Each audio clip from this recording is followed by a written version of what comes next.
Everyone, आप लोग कैसे हो? आई होप कि आप लोग बहुत अच्छे होंगे। तो चलिए आज हम लोग पढ़ने वाले हैं बायोलॉजी के बारे में। सॉरी, बायोलॉजी नहीं, हम लोग क्या पढ़ने वाले हैं? मैथ के बारे में।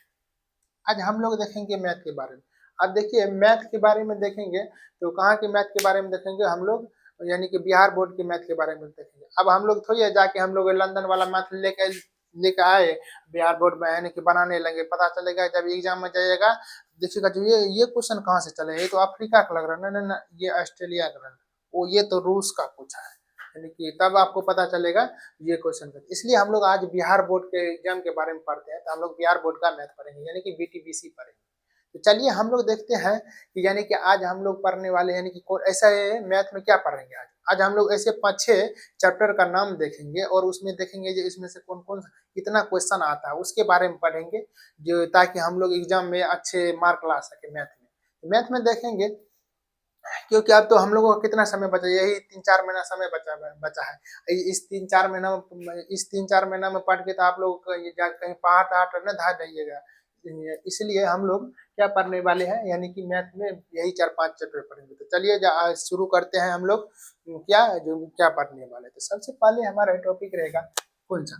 त्रिकोणमिति के बारे में। देखिए त्रिकोणमिति बहुत सारे बच्चे को मन में डर रहता है कि त्रिकोणमिति कैसे पढ़े, त्रिकोणमिति का नाम कहिएगा तो वहां से फरार हो जाएगा। यानी कि इतना खौफ हो जाता है त्रिकोणमिति का, जब पता नहीं बच्चे सबके मन में क्या डर है। अब सबसे यानी हमसे कोई पूछे जी सर आपको क्या लग रहा है, यानी कि मैथ में सबसे अच्छा चैप्टर, यानी कि सबसे अच्छा में एक मजेदार चैप्टर कौन सा है, तो हम वही कहेंगे त्रिकोणमिति है। बशर्ते आप अच्छी तरीके से पढ़िए, इसको मजे से पढ़िए, इस तरह न पढ़िए जो यानी कि एक तरह से मान लीजिए बोझ बन जाए। इसको अच्छी तरीके से पढ़िए तो आप लोगों को लगेगा कि जो वो ये तो वैसे ही चल रहा है, पता नहीं चलेगा ये त्रिकोणमिति कैसे खत्म होगा।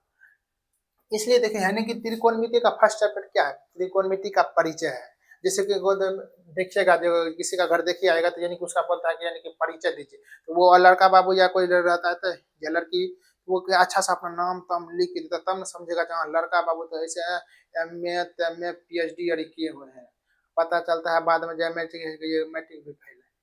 बस इसलिए जैसे है ना कि परिचय देते हैं अपना, यानी कि अपने बारे में बताते हैं। यानी कि देखेंगे हम लोग सबसे पहले यानी कि त्रिकोणमिति की परिचय के देखेंगे, यानी कि त्रिकोणमिति क्या है उसके बारे में तो हम लोग उतना डिटेल से नहीं जाएंगे, क्योंकि ये 2-3 मिनट टाइम बचा है आपको। अरे मेरे भाई 2-3 मिनट टाइम बचा है तो आपको 2-3 महीना में बोले ना, इस टाइम का आप अच्छी तरीके से उपयोग करना सीखिए, नहीं तो वैसे ही ये टाइम निकल जाएगा, पता चलेगा तब बोर्ड का एग्जाम आ गया है। इसलिए ये देखेंगे त्रिकोणमिति में से ही 1-2 लाइन में परिचय देख के उसके बाद हम लोग डायरेक्ट चैप्टर पर जाएंगे, यानी कि फार्मूला सब देख के डायरेक्ट चैप्टर का क्वेश्चन सोल्व करने लगेंगे, क्योंकि टाइम भाई बहुत कम बचा है, इसमें भी हमको अच्छा से अच्छे मार्क लाना है। इसलिए हम लोग देखेंगे सबसे पहले कौन सा टॉपिक, त्रिकोणमिति का परिचय। जैसे ही त्रिकोणमिति का परिचय खत्म होगा उसके बाद हम लोग क्या पढ़ने वाले हैं, एपी यानी कि आंध्र प्रदेश के बारे में, सॉरी आंध्र प्रदेश नहीं, अर्थमेटिक प्रोग्रेशन के बारे में। अर्थमेटिक प्रोग्रेशन के बारे में यानी कि समांतर श्रेणी के बारे में पढ़ेंगे। देखिए समांतर श्रेणी के बारे में पढ़ेंगे, तो समांतर श्रेणी के बारे में देखिए इससे आपको हो गया, यानी कि ऑब्जेक्टिव भी इससे आप बहुत अच्छे खासे पूछते हैं, और थोड़ा सा मोरा यही सब्जेक्टिव में 2 नंबर से इससे क्वेश्चन चले आते हैं। तो लगभग इससे आपको हो गया कितने 5 से 10 मार्क इससे बोर्ड में क्वेश्चन आ जाता है। इसमें त्रिकोणमिति में तो नहीं बताया, इससे लगभग आपको हो गया 35 से 40 मार्क का क्वेश्चन आता है लगभग। तो ये जैसे लगभग आपकी बारी से ये 2025 के एग्जाम में यही 40 मार्क, लगभग 40 मार्क का क्वेश्चन ओनली फॉर यानी कि त्रिकोणमिति से पूछे। अब हो गया आपको जैसे समांतर श्रेणी पढ़ेंगे, समांतर श्रेणी के खत्म होने के बाद हम लोग क्या पढ़ेंगे, तो निर्देशांक ज्यामिति यानी कि कोऑर्डिनेट ज्यामिति पढ़ेंगे। इससे भी लगभग उतने ही यही 5 या 10 मार्क का क्वेश्चन आता है। उसके बाद हम लोग सांख्यिकी पढ़ेंगे। ठीक है, सांख्यिकी से एगो हम लोग पढ़ेंगे तो सांख्यिकी पढ़ेंगे तो हम लोग सांख्यिकी उतना विस्तार में नहीं जाएंगे, इससे हम लोग को क्या पढ़ेंगे सांख्यिकी में से, तो सांख्यिकी में हम लोग यही पढ़ेंगे जो यानी कि इसमें से कौन सा ऐसा टॉपिक पढ़ेंगे जो डायरेक्ट एग्जाम में आता है, यानी कि एक 5 नंबर हम लोग देखेंगे, वो 5 नंबर हम बता देंगे जैसे ऐसे बनाना है, तो वो डायरेक्ट आपको एग्जाम में आ जाएगा, क्योंकि हर साल इसकी यानी कि ये एक तरह से मान लीजिए कि ये आपको ये हर एक साल ये क्वेश्चन आता है, तो 5 नंबर तो फिक्स ही होता है इसमें से सांख्यिकी में से आना। और देखेंगे यानी कि 2 नंबर में से भी इससे क्वेश्चन पूछ देता है, तो उसके बारे में यही मान लीजिए 5 या 10 मार्क है, इसमें से भी सांख्यिकी में से क्वेश्चन आता है। जैसे ही सांख्यिकी खत्म होगा हम लोग क्या पढ़ेंगे, पृष्ठीय क्षेत्रफल और आयतन यानी कि एरिया और वॉल्यूम के बारे में पढ़ेंगे। इसमें भी जहाँ तक हम लोग होगा यानी कि कवर करेंगे, यानी कि सबसे पहले तो ये सोच लीजिए हम लोग यानी कि एग्जाम के पॉइंट ऑफ व्यू से पढ़ेंगे, यानी कि एग्जाम के लिए तैयारी करेंगे। आप ये मत सोचिए कि आपको नॉलेज होने का यानी कि इतना मैथ पढ़ेंगे तो हम लोग एक तरह से मान लीजिए कि आर्यभट्ट बन जाएंगे। तो मेरे भाई ये सब सोच मन से निकाल दीजिए। आपको 2-3 मिनट टाइम बचा है तो आपको ये कैसे पढ़े कि यानी कि एग्जाम में अच्छे से अच्छे मार्क आ जाए। जैसे इसीलिए हम बोले हैं यानी कि 5 ही यानी कि चैप्टर पढ़ना है, वो भी अच्छे तरीके से पढ़ना है। वो उसमें से भी क्या करना है यानी कि छाँट-छाँट के जो एग्जाम के लिए अच्छा होगा, तो मेरे भाई वो यानी कि वो चैप्टर हम लोग पढ़ेंगे। अब जैसे ये 5 चैप्टर यानी कि 5 चैप्टर हम लोग पढ़ लिए, तो अब 5 चैप्टर खत्म हुआ तब हम लोग क्या करेंगे यानी कि डीजे बजा के अब भोजपुरिया गाना पर नाच करेंगे। अरे मेरे भाई, भोजपुरिया गाना पे बजा के डांस नहीं करना है। एग्जाम का यानी कि ये पाँचों चैप्टर आपको खत्म होगा, तो वो 5 चैप्टर खत्म होगा तो उसको आप रिवाइज कीजिए, यानी कि फार्मूला का एक छोटा सा नोट बनाइए, उसमें लिख के बस उसका रिवाइज रिवाइज करते रहिए और ऐसे सवाल आप सोल्व करते रहिए जब तक आपका एग्जाम ना हो जाए। अब बहुत सारे बच्चे के मन में डर रहता है, जैसे रचना से तो भी अरे प्रत्येक यानी कि साल आपको एक क्वेश्चन वहां से चले आता है, क्या रचना नहीं बनाएगा? देखिए मेरे भाई, रचना बनाइएगा उससे मतलब नहीं रखता है। रचना बनाने में आपको जैसे कि जो हो गया, आपको मान लीजिए 2-3 बात पे ध्यान रखना पड़ा। पहली बात, आपको यहाँ से एगो मोटरी उठा के जाइए, यानी कि परकाल बॉक्स उठा के जाइए। अब वो परकाल बॉक्स जैसे ही आप परीक्षा में ले जाइए, आप जैसे रचना बना रहे हैं, जैसे ही उसको खोलिएगा, यानी कि परकाल बॉक्स को खोलिएगा, रचना बना रहे, पता चला कि पीछे से कोई उसमें से स्केल घींच के लेके पीछे चले गया। आपको ये पता चला यानी कि चाप घुमाने वाला लेकर चले गया, आपका तो दिमाग खराब हो जाएगा। पता चला कि हम ये परकाल बॉक्स कौन चीज के लिए लेकर आए थे। इसलिए रचना बनाने में ये भी एगो टेंशन हो जाता है। दूसरा टेंशन ये क्या होता है कि रचना जैसे ही आप क्लास में जैसे कि आप रचना बना रहे हैं, अब पीछे में ऐसे ही ऐसे एक मतलब खचरा सा बैठा रहेगा, जैसे रचना बना रहे हैं, आपको एक तरह से अच्छा से क्या कीजिएगा, जैसे आप रचना बना रहे हैं तो वो क्या कीजिए, बेंच को थोड़ा सा ऐसे हिला दें, बस आपको तो गुस्सा यानी कि गुस्सा आ जाएगा, क्योंकि आप रचना बना रहे हैं, आप बनाइएगा रचना ऐसे तो बन जाएगा ऐसे, तो आपको बहुत गुस्सा आ जाएगा। तो इसलिए आप कीजिएगा कि वो खतरा सबसे लड़ाई कीजिएगा। वो तो साला सब पढ़ता नहीं है एक बार और एग्जाम में भी आता है तो लगता है कि जो भैंस नहीं चराने आया एग्जाम में, इस तरह आता है। उससे लड़ाई करना भी आपको यानी कि एक तरह से मान लीजिए नुकसानदायक ही हो सकता है, क्योंकि उसको बेसी ज्यादा बोलिएगा ना तो आपका कॉपी तो भी फाड़ के भुजा बना के खा जाएगा। तो उससे थोड़ा सा बच ही के रहिए थोड़ा।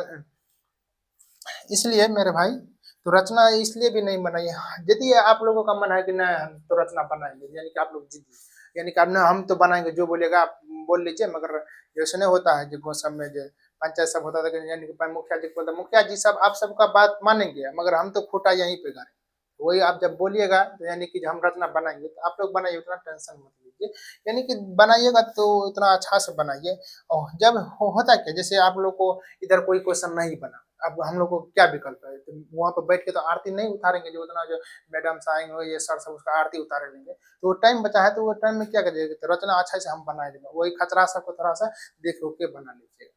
अब देखिए, जिससे रचना में अब सभी बच्चे के मन में डाउट रहता है कि सर आप तो ऊपर में क्या लिखे हैं, 100 में 100 आया है, कैसे ला, यानी कि मैथ में 100 में 100 कैसे ला। अरे अरे भाई, अब 2-3 मिनट टाइम बचा है तो आपको मन में हो रहा है कि सर हमको 100 में 100 आ जाएगा। देखिए, शुरू से आप कुछ ना कुछ पढ़े होंगे, यानी कि यही आप सिलेबस का आप 20 या 30% पढ़े होंगे तो आपको 100 में 100 आ जाएगा। यदि आप यानी कि अभियो भी लगता है कि जैसे कि भैंस ने चरा के आए हैं जिन्होंने सर हम अब मैथ पढ़ेंगे, आज से हम पढ़ेंगे और ये 2-3 महीना टाइम बचा है, तो आपको 100 में 100 नहीं आएगा। क्योंकि भाई देखिए, कोई भी कितनो तेज रहता है ना ये स्टूडेंट, तो उसको भी 100 में 100 नहीं। चाहे आप 10 बार मैथ को बना लीजिए या 15 बार बना लीजिए, तो उससे मैटर नहीं रहता है। क्योंकि 100 में 100 लाना यानी कि कोई आपको कहीं न कहीं एक गलती हो जाएगा। नहीं भी गलती होगा ना, जो वो एग्जाम राइटर जो कॉपी जाँच करने वाला था होता है, वो सब क्या करता है, 1-2 मार्क काट लेता है वैसे, ऐसे-ऐसे कोई लोग। हालाँकि मैथ में तो वैसे दे देता है, हालाँकि 1 ही 2 ऐसे जाँच करने वाले होते हैं जो थोड़ा काट-वूट लेते हैं। जैसे कि हम लोग का बोर्ड में एग्जाम था, तो हम लोग का जैसे 100 में तो 100 नहीं आया था। मेरा ऐसे बोर्ड में आपको कितना हो गया, 97/100, यानी कि 97 मार्क आया था। हम लोग जैसे एक पचनावड़ा बना रहे थे, उसमें होता क्या है, थोड़ा सा ऐसे ही बना रहे थे, आंसर लिखने में वहाँ पे लास्ट में गलती हो गया, तो इसलिए भी मेरा वही 2-3 मार्क काट लिया। इसलिए हम लोग भी ऐसे 2-3 बार मैथ बना, यानी कि रिवाइजिंग किए थे 3-4 बार लगभग हम लोगों में, जैसे 2-3 यही 3-4 बार हम लोग मैथ खत्म कर दिए। इसलिए बोलते हैं ये आप 4 बार बनाए, 5 बार बनाए, वो सब मैंने नहीं लगता है। तो आपको को यानी कि 100 में 100 आना, हाँ, हालाँकि बहुत सारे बच्चे को आता भी है 100 में 100, ऐसी बात नहीं है जो ये बड़का पहाड़ है, इसको ढाने में बहुत टाइम लगेगा। बस थोड़ा सा एक वे होता है ना, अच्छी तरीके से बनाइएगा, इधर-इधर दिमाग नहीं जाएगा, तो आपको 100 में 100 आ जाएगा। अब बहुत सारे बच्चे यानी कि आप 100 में 100 आएगा नहीं, मेरे भाई आप 2-3 महीना में 100 में 100 नहीं आएगा, कितना भी आप रगड़ के इधर से इधर कर लीजिए, यानी कि कितना भी परेशान हो जाइए आपको 100 में 100 नहीं आएगा इधर, यानी कि यही 2-3 महीना जो टाइम बचा है इसमें जो बच्चे चाहते हैं यानी कि 100 में 100 आ जाएंगे, उसके लिए बोल रहे हैं। तो आपको तो आप लोगों के मन में होगा अरे मेरे भाई तो अब कितना आएगा, देखिए भाई तो आप लोगों का कम से कम हम बता रहे हैं यही 5 चैप्टर यदि आप लोग पढ़ लीजिएगा तो आपको 70 से 80 के बीच में, यानी कि 70 से 80 के बीच में आपको मार्क जरूर आ जाए, वह बशर्ते ये 5 चैप्टर आप लोग अच्छे तरीके से पढ़िएगा। ये जितना आप लोग पढ़िएगा तो ये मेरा वादा रहा आप लोगों से, जो ये हम लोग 5 चैप्टर बड़ी अच्छी तरीके से हम लोग पढ़ाएंगे, यानी कि एग्जाम के पॉइंट ऑफ व्यू से पढ़ाएंगे हम लोग, यानी कि ये 5 चैप्टर बड़ी अच्छी तरीके से हम लोग कवर करेंगे और देखेंगे ये प्रीवियस ईयर्स के क्वेश्चन भी जो 1-2 होंगे वो भी हम लोग बनाएंगे। आप लोग टेंशन मत लीजिए, मेरा ये वादा रहा आपसे, ये हम 5 चैप्टर आपको करवाएंगे, यानी कि एग्जाम से 10-15 दिन हम लोग आपको खत्म करवा देंगे पहले। तो यानी कि आप यदि 2-3 महीना में आप जानते हैं यानी कि मैथ में हमको 70 से 80 मार्क लाना है,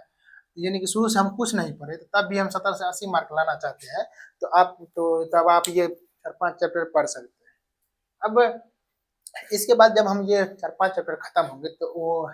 तभी हम लोग का जैसे 10-15 दिन टाइम बचेगा, तो वो टाइम जैसे हम बचेगा तो हम लोग क्या करेंगे, अब टाइम बचेगा तो उसमें बैठ के तो हम लोग नहीं हो जो सो के गुजार देंगे या फिल्म तिल्म देख के ऐसे गुजार देंगे, तो नहीं तो मेरे भाई वो जो टाइम बचेगा 10-15 रोज उसमें हम लोग क्या करेंगे, उसमें हम लोग यानी कि इम्पोर्टेंट क्वेश्चन देखेंगे, यानी कि जो भी महत्वपूर्ण क्वेश्चन होंगे। अब महत्वपूर्ण क्वेश्चन किस में से, ये 5 गो चैप्टर में से छोड़ के अन्य चैप्टर जो है, यानी कि वो अन्य चैप्टर जैसे हो गया आपको संख्या पद्धति, पहला चैप्टर हो गया, उसके बाद हो गया बहुपद बहुपद द्विघात समीकरण, उसमें से 1-2 सवाल ऐसे होते हैं जो प्रत्येक ईयर से यानी कि आपको परीक्षा में आते हैं, तो उन सभी क्वेश्चन को हम लोग भी देखेंगे, यानी कि ऐसे ऐसे लगभग आपको 5-10 क्वेश्चन लिखा देंगे जो वो डायरेक्ट आपको एग्जाम में आ जाएगा। जैसे आपको अदर यानी कि देख लिया, यानी कि इम्पोर्टेंट क्वेश्चन देख लिए जो सीधे एग्जाम में आपको कूद के आ जाएगा, ऐसे हम लगभग यही 10-15 क्वेश्चन ऐसे करा देंगे तो आपको उसमें टेंशन नहीं लेना है, वहां से भी आपको लमसम में 10-15 मार्क आ जाएगा। इधर भी आप लोग पढ़िएगा अच्छे से, यानी कि ये 5 चैप्टर तो आपको ले यही 70 मार्क लगभग में आपको 70 मार्क आ जाएगा, तो यही इधर 10 मार्क हो जाता है 80 मार्क, तो आपको बता दीजिए हम मेरा वादा रहा इतना मार्क आपको हम करवा दें। अब जैसे हो गया तो आप जितना वो चैप्टर, यानी कि 5 चैप्टर के अलावा जितना भी चैप्टर बचा है, तो बहुत सारे बच्चे बोलते हैं कि सर वो अदर चैप्टर क्या करेंगे, हम लोग हलवा बना के खाएंगे, मेरे भाई हाँ हलवा बना के, यदि आपके पास गैस उस है तो गैस लगाइए, चूल्हा लगाइए, बस कढ़ाई तराई चढ़ाइए, बढ़िया से हलवा बना के खा जाएंगे। नहीं तो यदि हलवा बनाने नहीं आता तो इसका एक सिंपल सा यानी कि रामबाण उपाय है, उसमें क्या कीजिए आप लोग 1 गिलास लीजिए और सूर्योदय से पहले यानी कि सूर्य उदय होने से पहले आप लोग उठिए सवेरे, 1 गिलास लीजिए, उसमें से थोड़ा सा यानी कि पानी लीजिए और 2-3 चम्मच नमक दीजिए, और जितना चैप्टर अलावा बचा है इसके ये 5 अलावा उसका अच्छा से मिक्सी में घोल के आशा से उसमें पानी में दे दीजिए, आराम से सब गड़गड़ा के पूरा पी लीजिए, बस तब देखिएगा आप एग्जाम में जाइएगा तो आपको कितना एनर्जी देगा। अरे मेरे भाई जब उतना बता दिया आपको, यानी कि 5 चैप्टर बचा है, यानी कि ये 5 चैप्टर आपको पढ़ना है, आप तो शुरू से पढ़े नहीं, आप तो शुरू से किसमें रहे, यानी कि फू फू कंपनी के रहे, एक बार गए किसी दुकान पर जाके फू फू करते रहे, तो ये अब 2-3 महीना टाइम बचा है तो उसमें तो हम बता रहे हैं 5 गो चैप्टर पढ़ना है, अदर चैप्टर को आप लोग काहे देख रहे हैं, अदर चैप्टर में भी हम बता दिए जो जो इम्पोर्टेंट क्वेश्चन होंगे जो डायरेक्ट एग्जाम में कूद के चले आता है तो उसको तो हम पढ़ाएंगे, उसका क्या आप टेंशन लेते हैं, ये अदर चैप्टर का छोड़िए आप, यानी कि हलवा तलब बोल दिए हलवा बना के खाना है, नहीं तो ये रामबाण उपाय तो बता दिए गिलास में घोर के पी जाना है। अब बहुत सारे बच्चे के मन में डोट रहता है कि सर एक बात आपसे पूछे, तो बहुत सारे बच्चे के मन में सर एक बात आपसे पूछना था, तो वो आपसे क्या पूछना था, सर आप जो एग्जाम में आप तो बता दीजिए मैथ पढ़ना और अदर सब्जेक्ट क्या करेंगे, यानी कि अदर सब्जेक्ट को हम कैसे पढ़ेंगे, और जैसे कि फिजिक्स हो गया, सोशल साइंस, संस्कृत हो गया, इसके बाद हिंदी हो गया, इस सब सब्जेक्ट यानी कि इस सब सब्जेक्ट को हम लोग कैसे पढ़ेंगे, तो आप लोग देखिए ये सब सब्जेक्ट क्या कीजिएगा, आराम से एगो बोरी ले लीजिएगा, बोरा या झोरा, उसमें अदर सब्जेक्ट जितना भी उसको डाल दीजिएगा, आराम से पार्क में चले जाइएगा, जहाँ पे वो अच्छा वाला यानी कि आपको पैर तैर मिलेगा वहां से आराम से बैठ जाइएगा, अब बस किताब लेकर आराम से वो मस्ती यानी कि कूल कूल ठंडा वाला जो आनंद आएगा उसमें जाके आप लोग पढ़िएगा, तब देखिएगा वो याद करने का तरीका आप, तब वहां पर लाल पीला हरा देखेगा ना तो आपको तुरंत तुरंत याद हो जाएगा, तो मेरे भाई ऐसे नहीं करना है आपको, यही जो 2-3 मिनट टाइम बचना है अपना घर पे ही रहिए और क्या कीजिएगा, यानी कि ओनली पढ़ाई कीजिए,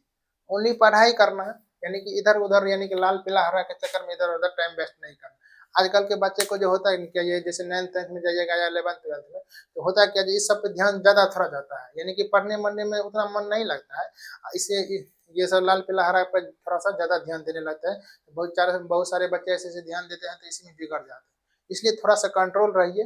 होता है क्या जी, इस उम्र में आपको हो गया क्या, जो ये हार्मोन्स का स्राव होता है, वो हार्मोन्स आपको बोलता है कि नहीं इधर जाने का, तो आपको अब जैसे कि जे अब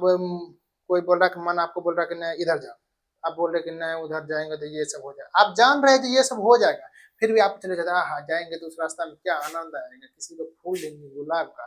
तो इसीलिए बहुत सारे बच्चे चले जाते हैं, बहुत सारे बच्चे को थोड़ा सा दिमाग लगाते हैं, नहीं वो तो बाद का काम है, अभी पढ़ने का टाइम है, अभी पढ़ लेते, वो सब तो मान लीजिए कि वो चुटकी भर का सवाल है, थोड़ा सा पढ़ लेते हैं तो ये अब,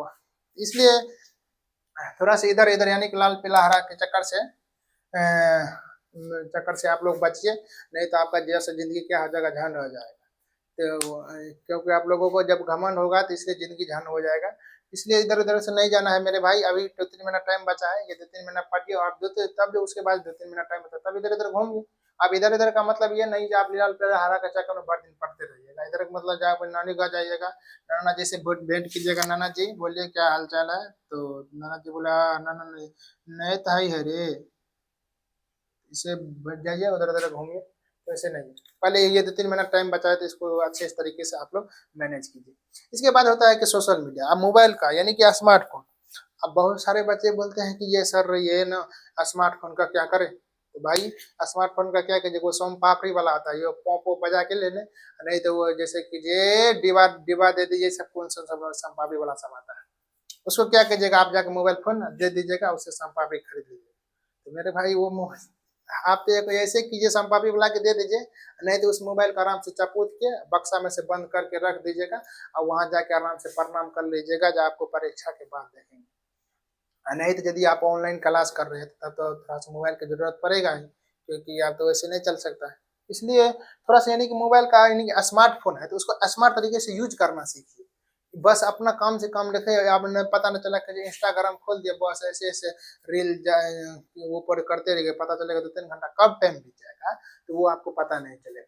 इसलिए थोड़ा सा सोशल मीडिया से दूर रहिए। और इधर इधर जो यूट्यूब सब के बाद यूट्यूब सब में आता है जो 10 दिन बचा है कैसे पढ़े, 2 महीना बचा है ये कर देंगे का, 2 महीना में पढ़ के उल्टा देंगे, और जैसे कि बहुत सारे टीचर ऐसे होते हैं ऐसे ऐसे टॉपिक लिख के लेके आते हैं, तो आप लोगों का हाँ ये हो जाएगा, वैसे भी वो ऐसा का, हालांकि बहुत सारे टीचर अच्छे बात बताते हैं, आप लोगों को बोलते हैं ना जो आपके काम की बात रही वही देखिए, वरना उसको छोड़ दीजिए यानी कि स्किप कीजिए, क्योंकि टाइम मिलेगा तो आप लोग देखिएगा, नहीं देख अच्छे से पढ़िएगा, जो बच्चे अभी यानी कि शुरू से ही अच्छे से पढ़ रहे हैं उसका क्या होगा, यानी कि अच्छे से पढ़ेंगे तो वो थोड़ा सा और मेहनत करेंगे तो वो जैसे टॉपर बनेगा तो उसको क्या होगा, जैसे टॉपर बनेगा तो उसका जयमाला का सॉरी जयमाला नहीं उसको माला पहनाया जाएगा, कितने सारे सब के द्वारा बड़े बड़े जितने भी जिला के पदाधिकारी आदि होते हैं उसका सम्मान आदि समारोह होता है, उस सबका होता है, जो शुरू से पढ़े होंगे जो भर साल यानी कि भैंस चराएंगे तो उसका क्या करेंगे, उसका भैंसिया वाला यानी कि माला पहनाएंगे एक तो, इसलिए अब हम लोग ने देख लिया अब क्या यानी कि मैथ कैसे पढ़े, यानी कि कौन कौन सा टॉपिक कैसे कवर करे, जो मैथ में हम लोग को अच्छे से अच्छे मार्क, आप लोग को उतना टेंशन मतलब बोले ना 70 से 80 मार्क आप लोगों को आ जाएगा, तो उतना टेंशन मत लीजिए। आप कुछ नहीं पढ़े हैं मैथ के बारे में, मैथ में यानी कि मैथ के मतलब यानी कि एम का मतलब भी नहीं जानते, यानी कि एम का मतलब नहीं जानते हैं, तो इसलिए यानी कि मतलब आप मस्ती किए हो तब भी आप टेंशन मत लीजिए मेरे भाई, हम है आपको मैं वादा करता हूँ कि ये 5 चैप्टर बड़ी अच्छी तरीके से कराएंगे और इतना पढ़ा देंगे कि इससे क्वेश्चन एक भी बाहर नहीं जाएगा ये 5 चैप्टर से, और ये बताए ना आपको इम्पोर्टेंट क्वेश्चन बताए, ऐसे 15-16 क्वेश्चन आपको बता देंगे जो वो क्वेश्चन आपको डायरेक्ट एग्जाम में आ जाएगा, उसी पैटर्न पर आ जाएगा, वो भी बता देंगे जो वो पैटर्न दूसरा अलग क्वेश्चन आएगा तो उसको कैसे बनाना है। तो चलिए तो आज के लिए मेरे भाई इतना ही, तो आज की वीडियो यहीं पर समाप्त करते हैं, ओके थैंक यू ब्रो, मिलते हैं नेक्स्ट वीडियो में, बाय बाय।